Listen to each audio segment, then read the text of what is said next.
আজকে আমি যে ডায়ালগটা বলতে যাচ্ছি, ডায়ালগটা খুব খুব মজাদায়ক। আহ, আমি জানি না আপনাদের কেমন লাগবে, তবে বিষয়টা খুব ইন্টারেস্টিং। মেয়ের বিদায় দিচ্ছে, মানে মেয়েকে বিদায় দিচ্ছে মা।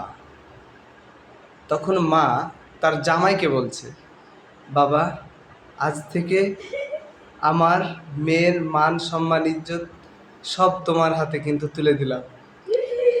জামাই বলছে, माँ, आपको चिंता करने की कोई जरूरत नहीं, इसका इज्जत हम जाते ही लूट लेंगे।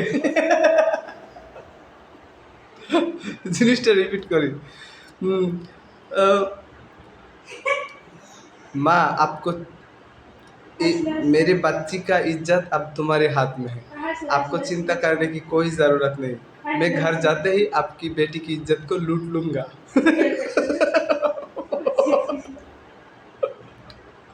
फिक्र मत कीजिए, मैं घर जाते ही उसकी इज्जत लूट लूंगा।